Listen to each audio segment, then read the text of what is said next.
Hai guys, selamat datang lagi di channel YouTube Betania Kamarati.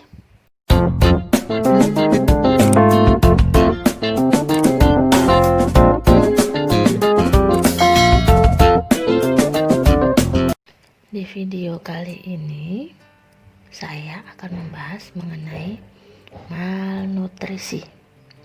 Siapa ayo yang penasaran mengenai pembahasan ini? Siapa yang merasa anaknya malnutrisi? Kalau penasaran, simak video ini sampai habis ya. Semoga paham dan mengerti mengenai malnutrisi sehingga anaknya tidak sampai malnutrisi. Selamat menyaksikan. Apa sih yang dimaksud malnutrisi? Menurut WHO, malnutrisi artinya kekurangan atau kelebihan atau ketidakseimbangan asupan nutrisi, baik jadi undernutrition atau kekurangan, contohnya stunting, gizi buruk atau kurang, underweight, yang BB atau berat badannya menurun sesuai usia kurang, dan kekurangan mikronutrien misalnya defisiensi zat besi. Tapi bisa juga overweight atau obesitas. Menurut laporan WHO Maret 2020, lihat deh ini, 54% anak stunted ada di Asia, 69% anak gizi kurang atau buruk ada di Asia, 45% anak dengan overweight juga ada di Asia. Ini yang namanya double burden of malnutrition. Di satu sisi angka undernutrition atau stunting, gizi kurang, underweight atau gizi buruk masih tinggi. Di sisi lain yang overweight dan obesitas mulai naik. Daripada menjadi pikiran, kita lihat yuk gimana cara nentuin seorang anak overweight atau obesitas.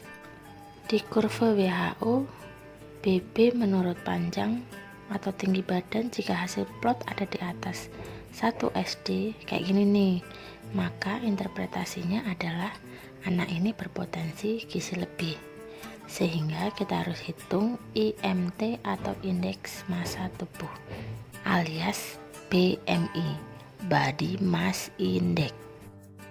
Ini nih rumus BMI atau IMT.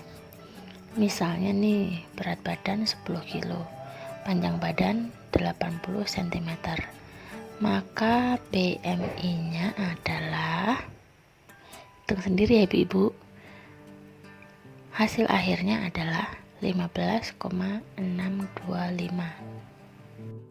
Setelah kita hitung BMI-nya dengan rumus, bisa kita plot ke kurva WHO BMI menurut usia yang ini nih. Overweight pada anak kurang dari 2 tahun jika di atas plus 2 SD. Obesitas pada anak kurang dari 2 tahun jika di atas plus 3 SD. Menurut rekomendasi IDAI tahun 2014, menentukan obesitas atau tidaknya anak kurang dari 2 tahun menggunakan grafik CDC ini.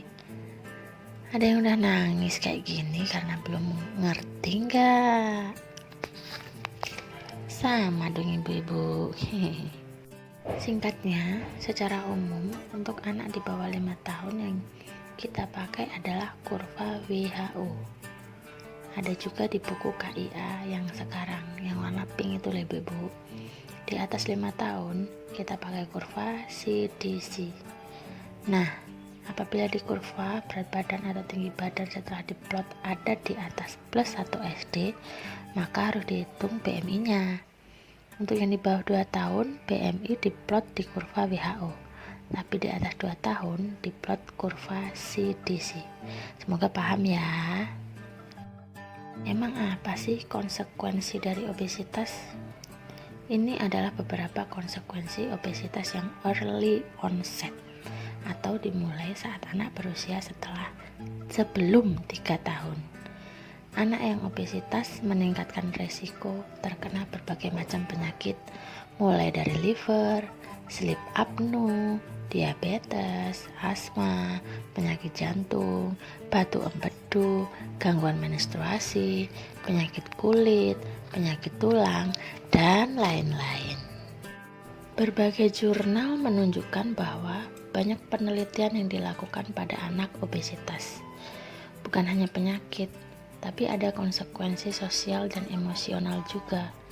Banyak dari anak overweight atau obesitas yang menjadi korban bully orang lain, sehingga menimbulkan gangguan sosial, emosional, bahkan menurunkan percaya diri, serta self-esteem merk. Obesitas pada anak juga punya konsekuensi secara akademik. Penelitian menunjukkan anak yang overweight atau obesitas 4 kali dilaporkan memiliki gangguan sekolah dibanding yang normal. Mereka juga dilaporkan sering tidak masuk sekolah karena harus melakukan pemeriksaan kesehatan akibat penyakit diabetes atau asma. Obesitas juga ternyata mempengaruhi kemampuan motorik kasar anak. Anak yang obesitas memiliki kemampuan motorik kasar lebih rendah dibanding yang normal. Secara singkat, ini adalah gambar yang menunjukkan komplikasi yang bisa terjadi pada anak dengan obesitas. Semoga paham dan mengerti ya ibu-ibu. Terus, gimana caranya biar bisa terhindar dari obesitas? Nanti dulu. Video kali ini bersambung dulu ya. Untuk mengetahui gimana caranya biar bisa terhindar dari obesitas, kita lanjut di video berikutnya. Semoga video ini bermanfaat dan terima kasih untuk IGS Dr. Meta.